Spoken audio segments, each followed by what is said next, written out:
Hey guys, welcome everyone. I'm Rafael from Lightfarm, and today is a very nice moment where we get to speak about the bridge. So it was a great week last week. The bridge made another award, and I think, is it the 30th award, Bernardo? What is the number there? We lost Lost, count.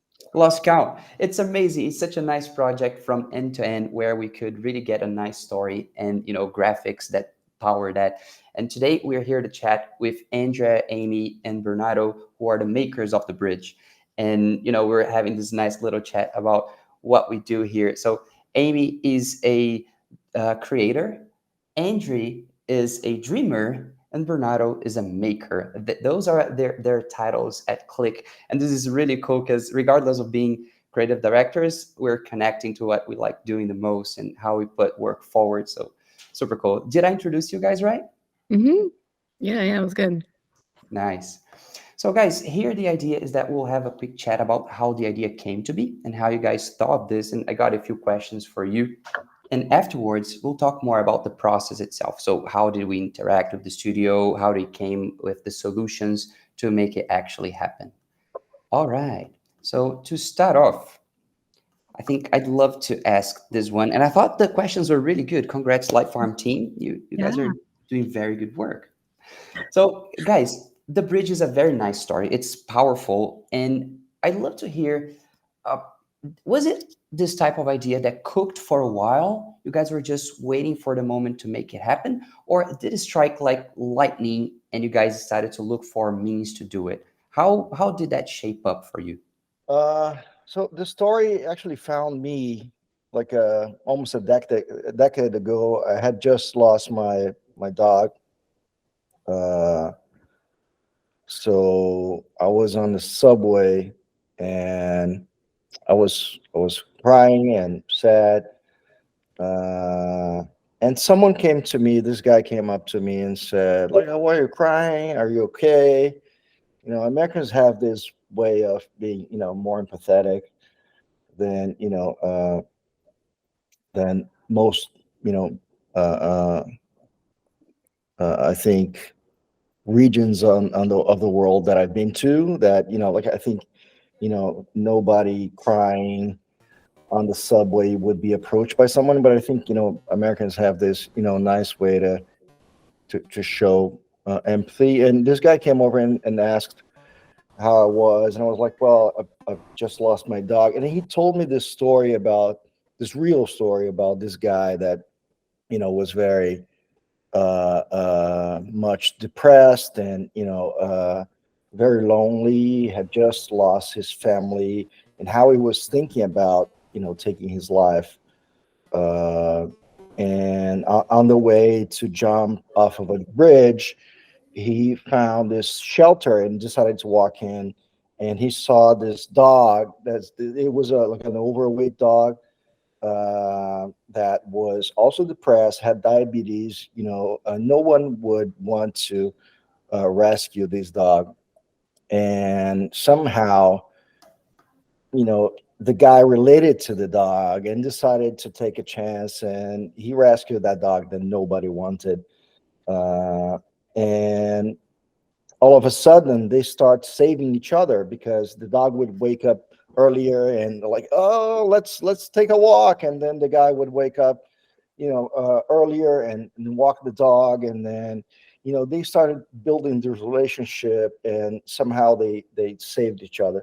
So the guy, I think, thought that by telling me the story he would cheer me up, because it was about how dogs are powerful and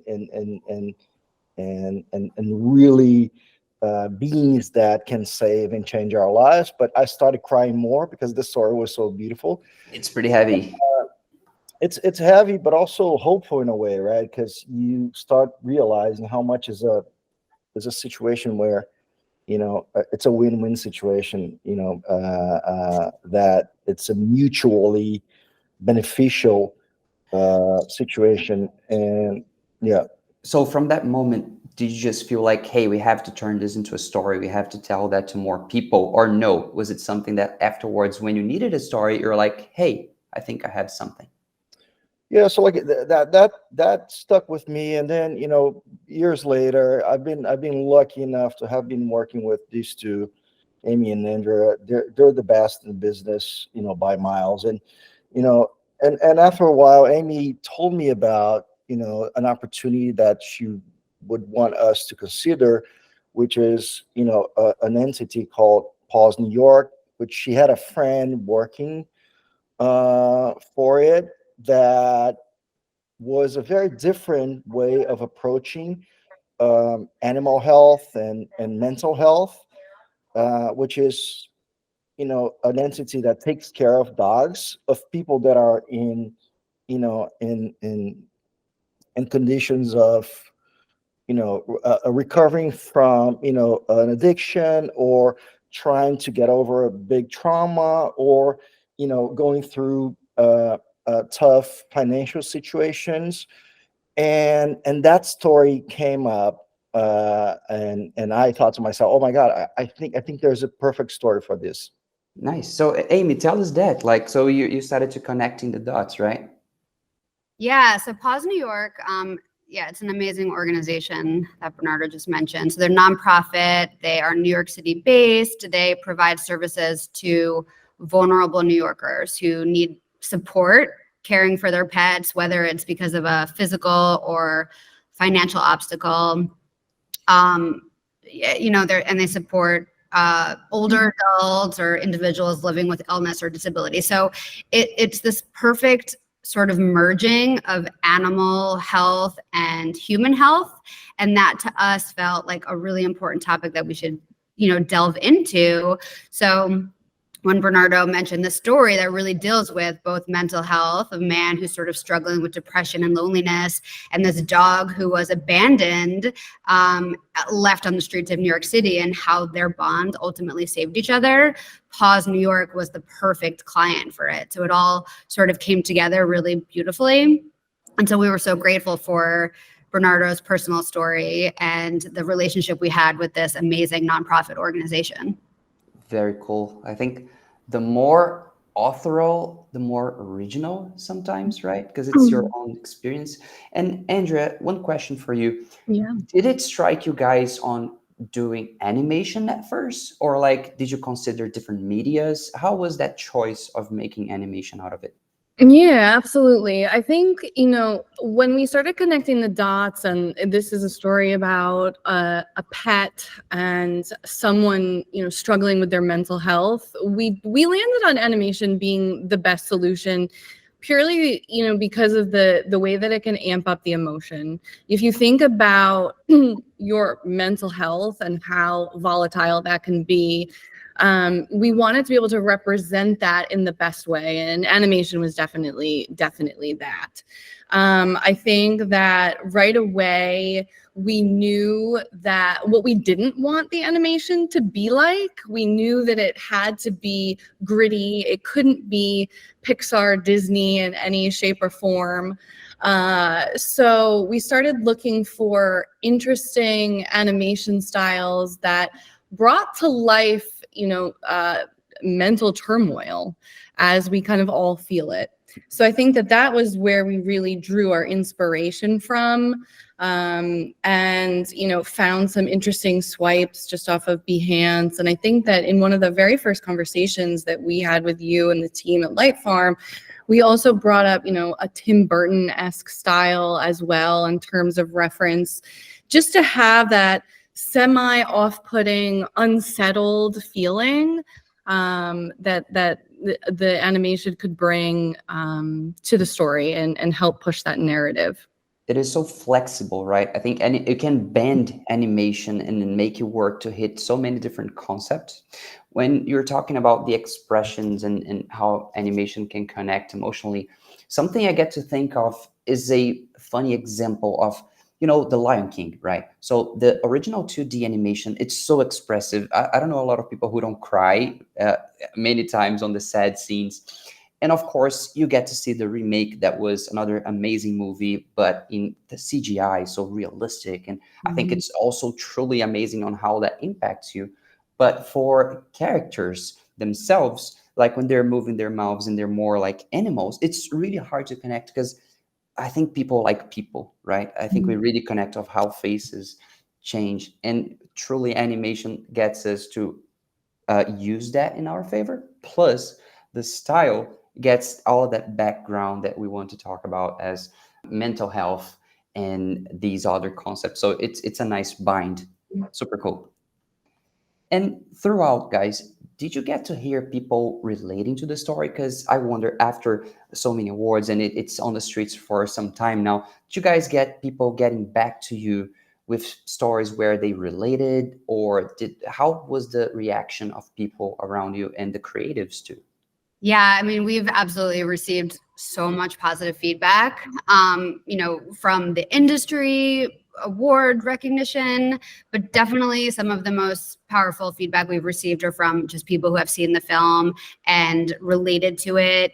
Whether or not you have a pet, you can still definitely relate to feeling lonely or isolated, or you don't fit into the world. So just hearing people who've related to that story and found a sense of hopefulness in the story, I think has been some of the most valuable feedback. And then from our client, PAWS New York, and their clients, like, they've come back to us and told us that their clients were blown away by how much they related to it and how grateful they were that the story was being told. So I think from other creatives in our industry and from people who have just seen the film and engaged with it, there's been such positive feedback that we're so grateful for. Mhm. Outstanding. I hope it really helped pawns to spread the message, right? Get more people on board and bring value to the brand. Because at the end of the day, that's what we do, right, guys? Our job is to make sure that we're communicating the ideas that our clients represent. So this is super cool. What Mhm. about you, Bernardo? What did you hear about this? Did people tell you that it's a dog story, man? It's pretty easy to cry. How did you feel about it?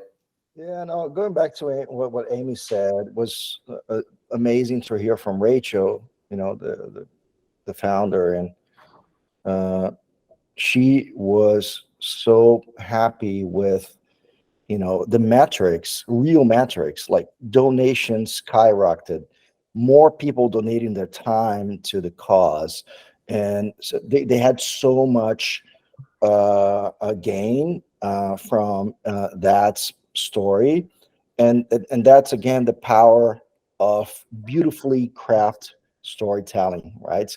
I think in a world where people's attention are the most important asset, um, uh, having the opportunity to tell a story like that is one of the most amazing ways we have as marketers to grab people by the heart and create behavior change and create action from a piece like this. Mhm. Outstanding. This is really cool, guys. Amy, anything to add, Andre?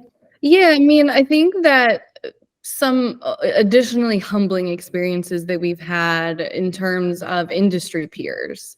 We've been lucky enough to attend a variety of different, festivals and juries over the last year where this work has shown up. And everyone has only had the most wonderful positive things to say, and hearing that from your biggest competitors as well, in terms of the artistry and the craft and the dedication to storytelling, is just such a fantastic experience.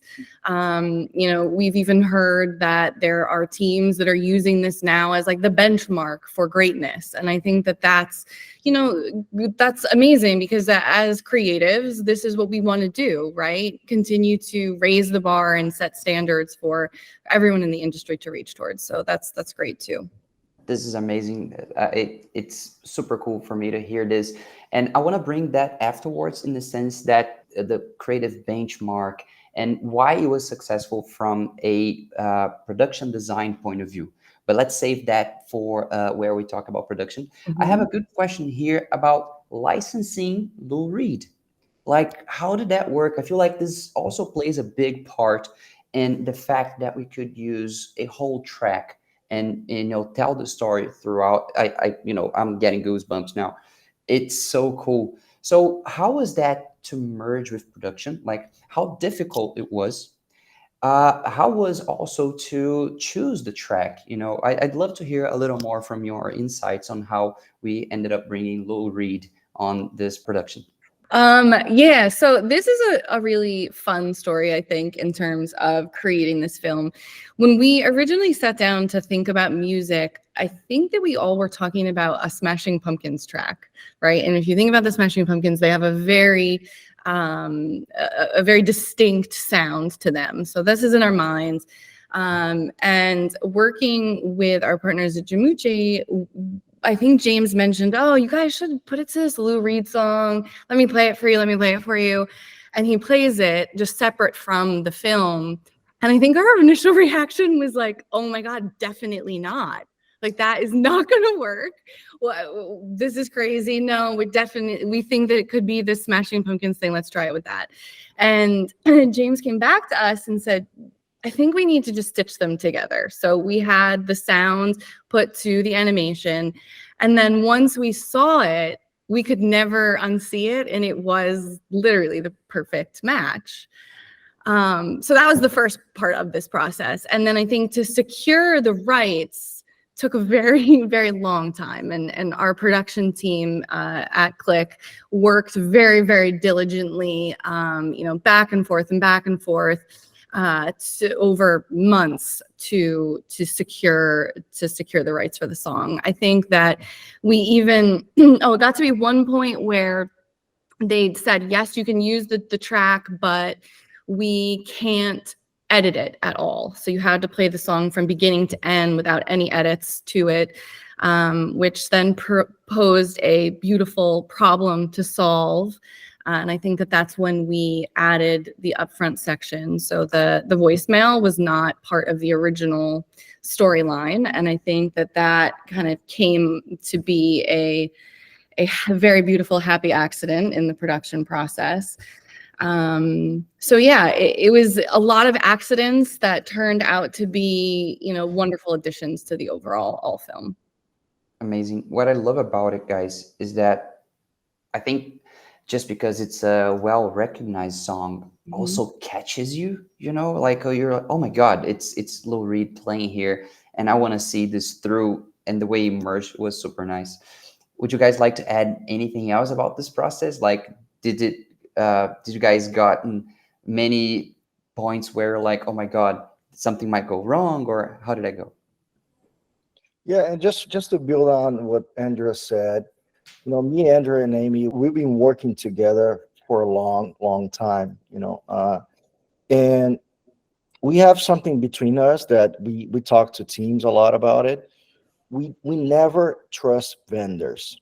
And that's interesting, talking about one of the best vendors in the world that we work with a lot, because you guys bring so much to the table. But the point is, we always make sure we have a strong vision behind our brief, and the reason why we went to bands like Smashing Pumpkins and ended up coming to find Lou Reed was because our brief in our mind was nostalgic, and songs that brought this sense of uneasy feelings. And so that's why we started by Smashing Pumpkins. We thought about Fake Plastic Tree, songs that bring us this Heart melters. Yeah, like this weird feeling inside, because that's what the guy was struggling and growing through, right? So that was how we started the process. And of course Jamuchi and James, they're fantastic, and they helped us guiding. But yeah, we had to go through a lot. Big shout out to Tamika, to Jen Martin. They were relentless working with the publishers on behalf of Lou Reed's family and all their his states, to be able to convince them that that was a good idea. Because apparently that was the first time aside from big Hollywood movies, that they've ever allowed Lou Reed songs to be on a commercial. Nice. I think he made it justice. Can I All just say, right. I just wanted to say something about also the sound design while we're talking about it. I think the music, obviously the soundtrack is so iconic, and it was amazing that we were able to get Lou Reed and Perfect Day, and it worked perfectly with the story we were telling. But the craft of the sound design was also so important. We intentionally use sound effects to communicate the mental state of the man and the dog, right? This was a non-dialogue film. So elements like the animation, which I know we'll talk more about, but the sound design was so important. We started with these sort of dense and inhospitable sounds of the city. So traffic, sirens, buzzing. We really wanted to mimic the man's mental state. And then we have that amplification when we hear the loving but chilling recorded messages at the beginning that really give context to this character's, story. And then when the character's bond begins to grow, the sound design really changes, and the hostile city noises are reduced. And, we really use the sound to, communicate the character's transformation to a more positive mental state. So I think James did a brilliant job of the craft of sound to also enhance our story.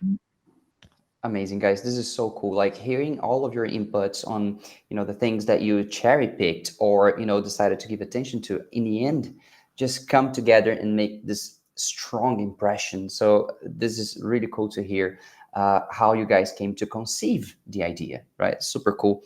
This takes us to the end of part 1, where we're talking about how we idealize the bridge. And I think we'll move on to part 2, where we'll get to talk a little bit about the production. Okay, so stick with us.